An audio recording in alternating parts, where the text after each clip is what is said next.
வணக்கம். ஜோதிடத்துல ராசியும் லக்னமும் ஒருத்தரோட வாழ்க்கைய தீர்மானிக்கிற ரொம்ப முக்கியமான விஷயங்கள்னு சொல்லலாம். ஒரு ஜாதகத்துல லக்னம்ங்கிறது நம்மளோட உயிரையும், ராசிங்கிறது உடலையும் குறிக்கும். ஆமாங்க. நம்ம பிறக்கறப்ப கிழக்கு திசையில எந்த ராசி தெரியுதோ அதுதான் நம்மளோட லக்னம். இது 2 மணி நேரத்துக்கு ஒரு தடவை மாறும். அதனால ஒரு நாளைக்கு 12 லக்னங்கள் மாறி மாறி வரும். அதனால தான் லக்னம் ரொம்ப துல்லியமான தகவல்களை கொடுக்குன்னு சொல்றாங்க.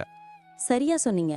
லக்னம் ஒருத்தரோட குணாதிசயங்கள், உடல் அமைப்பு, மனசு எப்படி இருக்கும், அவரோட செயல்பாடுகள், ஆயுசு, எதிர்காலம்னு எல்லாத்தையும் சொல்லும். ராசிங்கிறது நம்ம பிறக்கறப்ப சந்திரன் எந்த ராசியில இருக்காரோ அதுதான் நம்ம ராசி. சந்திரன் ஒரு ராசியில 2.25 நாள் இருப்பாரு. அதனால ஒரே ராசியில நிறைய பேர் பிறந்திருக்கலாம். சந்திரன் மனசுக்கு அதிபதின்னு சொல்றதால ராசி நம்மளோட மனநிலை, எண்ணங்கள், உணர்வுகளை பத்தி சொல்லும். தினமும் பார்க்குற ராசி பலன் கூட இந்த சந்திர ராசியை வச்சு தான் சொல்லுவாங்க. ஜோதிட ரீதியா பார்த்தா லக்னம் தான் ஒருத்தரோட முழு வாழ்க்கையும் தீர்மானிக்கிற முக்கிய காரணி. ஆமாங்க. நம்மளோட ஆளுமை, சிந்தனை, செய்யற வேலைகள், அதிர்ஷ்டம்னு எல்லாத்துலயும் லக்னம் தான் முக்கிய பங்கு வகிக்கும். ராசி அதுக்கு துணையா செயல்படும்.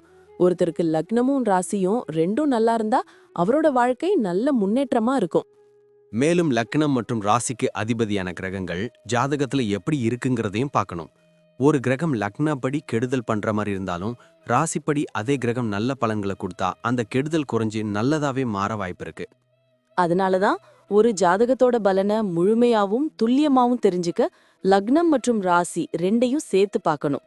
இப்போ நாம ஒவ்வொரு ராசி மற்றும் லக்னக்காரர்களோட தனித்தன்மைகள், அவங்க வாழ்க்கையில நடக்கிற முக்கியமான விஷயங்களை பத்தி விரிவா பார்க்க போறோம். இந்த பதிவை முழுசா பார்க்கறதுக்கு முன்னாடி நீங்க இன்னும் நம்ம சேனலை சப்ஸ்கிரைப் பண்ணலன்னா இப்பவே சப்ஸ்கிரைப் பண்ணிக்கோங்க. பக்கத்துல இருக்கிற பெல் பட்டனையும் கிளிக் பண்ணி வைங்க. அப்போதான் நம்ம போடுற ஒவ்வொரு புது பதிவும் உங்களுக்கு உடனே தெரியும். சரி வாங்க, இனி வீடியோக்குள்ள போகலாம். என்னப்பா, இந்த கன்னி லக்னம் விருச்சிக ராசி காம்பினேஷன் பத்தி என்ன நினைக்கிற? இது கொஞ்சம் வித்தியாசமான புத்திசாலி காம்பினேஷன் இல்லையா? ஆமாப்பா, நிஜமாவே இது ஒரு டேஞ்சரஸ் காம்பினேஷன் கூட சொல்லலாம். ஏன்னா லக்னாதிபதி புதன், ராசி அதிபதி செவ்வாய், அதாவது அறிவும் வேகமும் ஒன்னா சேர்ந்த ஒரு அமைப்பு. இவங்க வெளியே பார்க்க ரொம்ப சிம்பிளா அமைதியா தெரிவாங்க. ஆனா உள்ளுக்குள்ள ஒரு ஹியூமன் ஸ்கேனர் ஓடிக்கிட்டே இருக்கும். மத்தவங்க கவனிக்க தவற சின்ன விஷயத்த கூட இவங்க பிடிச்சிருவாங்க. ஆமா, இவங்களை ஏமாத்துறது ரொம்ப கஷ்டம்னு சொல்லுவாங்க. இவங்க கிட்ட ஒரு ரகசிய உலகம் இருக்குமே, அது என்ன? அதுதான் இவங்களோட பலமே. இவங்க எதையும் டக்குன்னு யார்கிட்டயும் சொல்லிட மாட்டாங்க. ஒரு விஷயத்த ஆழமா ஆராய்ஞ்சு அதுல இருக்கிற சாதக பாதகம் தெரிஞ்ச பிறகுனோ வாயே திறப்பாங்க. இவங்க கண்ணுல ஒரு தீச்சன்யம் இருக்கும். ஒருத்தரை பார்த்த உடனே அவங்க மனசுல என்ன இருக்குன்னு இவங்க ஈஸியா கணிச்சிடுவாங்க. ஃபேமிலி லைஃப்ல இவங்க எப்படி ரொம்ப ஸ்ட்ரிக்ட்டா இருப்பாங்களோ? கன்னி லக்னோன்றதால இவங்களுக்கு ஒரு பெர்ஃபெக்ஷனிசம் இருக்கும். வீடு சுத்தமா இருக்கணும், எல்லாரும் ஒழுக்கமா இருக்கணும்னு நினைப்பாங்க. இதனாலேயே பார்ட்னர் கூட அப்பப்போ சின்ன சின்ன வாக்குவாதங்கள் வரும். ஆனா குடும்பத்து மேல உயிர் வச்சிருப்பாங்க. குறிப்பா அப்பா அம்மா தேவையா அவங்க கேட்கறதுக்கு முன்னாடியே செஞ்சு முடிப்பாங்க. பிசினஸ்ல இவங்க ரொம்ப கராரா இருப்பாங்க போலயே. ஆமா, கணக்கு வழக்குல இவங்க கிட்ட ஒரு பைசா கூட ஏமாத்த முடியாது. இவங்க ஆடிட்டிங், ஐடி இல்லனா ரீசர்ச் பண்ற வேலையில ரொம்ப கில்லாடியா இருப்பாங்க. செவ்வாயோட பலம் இருக்கிறதால ஒரு ரிஸ்கான பிசினஸ் எடுத்தா கூட அது புத்திசாலித்தனமா லாபமா மாத்திடுவாங்க. இவங்க ரகசியத்தை இவங்க பார்ட்னர் கிட்ட கூட ஷேர் பண்ண மாட்டாங்க. அப்போ வேலையிலே இவங்க தான் டாப்ல இருப்பாங்களா? சந்தேகமே இல்ல.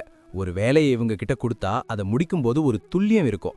குறிப்பா டாக்டர், வக்கீல் இல்லனா இந்த துப்பறியும் துறையில இவங்க பெரிய லெவல்ல சாதிப்பாங்க. இவங்க கிட்ட இருக்கிற மைனஸ் என்னன்னா மத்தவங்களை அடிக்கடி கிரிட்டிசைஸ் பண்ணுவாங்க. அது மட்டும் கொஞ்சம் குறைஞ்சா இவங்க எல்லாருக்கும் பிடிச்சவரா இருப்பாங்க. பண விஷயத்துல எப்படி? ரொம்ப சிக்கனமா? சிக்கனோன்னு சொல்றதை விட பிளான் பண்ணி செலவு பண்ணுவாங்க. அனாவசிய செலவை பார்த்தா இவங்களுக்கு பிடிக்காது. ஆனா நிலம், தங்கம் மேல இன்வெஸ்ட் பண்றதுல இவங்களுக்கு அலாதி பிரியம். இவங்க கையில எப்பவும் ஒரு எமர்ஜென்சி ஃபண்ட் ரகசியமா இருக்கும். அதனால இவங்களுக்கு பண கஷ்டம் அவ்வளவு சீக்கிரம் வராது. ஆரோக்கியத்துல எதுவும் ஸ்பெஷலா கவனிக்கணுமா? இவங்களுக்கு மெயினா வயிறு சம்பந்தமான பிரச்சனை வரலாம். ஜீரணம் கொஞ்சம் ஸ்லோவா இருக்கும். அப்புறம் விருச்சிக ராசியால பாடி ஹீட் ஜாஸ்தி ஆகும். இதனால ஸ்கின் அலர்ஜி கூட வரலாம். காரமான உணவை தவிர்த்துட்டு நிறைய தண்ணி குடிச்சாலே இவங்க ஆரோக்கியமா இருப்பாங்க. மனசுல இருக்கிற டென்ஷனை குறைக்க தியானம் பண்றது ரொம்ப நல்லது. இவங்க குழந்தைங்களுக்கு எப்படிப்பட்ட பேரண்டா இருப்பாங்க? தான் பிள்ளைங்க படிப்புல ஃபர்ஸ்ட் மார்க் எடுக்கணும்னு ரொம்ப ஆசைப்படுவாங்க. படிப்புக்காக எவ்வளோ வேணா செலவு பண்ணுவாங்க. பிள்ளைங்கள ஒரு ஸ்காலர் மாதிரி வளர்க்கணும்னு நினைப்பாங்க. கொஞ்சம் கண்டிப்பான அப்பா அம்மாவா இருந்தாலும் பிள்ளைங்களோட எதிர்காலத்துக்கு ஒரு பெரிய சொத்தை சேர்த்து வச்சுட்டு தான் போவாங்க. டிராவல் பண்றது இவங்களுக்கு பிடிக்குமா? ஜாலியா ஊர் சுத்துறதை விட ஏதாவது புதுசா கத்துக்கிற மாதிரி இருக்கிற இடங்களுக்கு போக விரும்புவாங்க. ஹிஸ்டாரிக்கல் பிளேஸ் இல்லனா ஆன்மீக தலங்களுக்கு போக ரொம்ப பிடிக்கும். எங்க போனாலும் ரொம்ப பிளான் பண்ணி தான் போவாங்க. அப்போ மொத்தத்துல இவங்க ஒரு சைலண்ட் மாஸ்டர் மைண்ட்னு சொல்லு. சரியா சொன்ன. இவங்களோட அறிவு தான் இவங்களோட ஆயுதம். அந்த முன்கோபத்தையும் மத்தவங்கள விமர்சனம் பண்றதையும் மட்டும் கொஞ்சம் குறைச்சிக்கிட்டா இவங்க வாழ்க்கை ஒரு பெரிய சக்சஸ் ஸ்டோரி தான். தெய்வ பலம் இவங்களுக்கு எப்பவும் துணையா இருக்கும். நன்றி.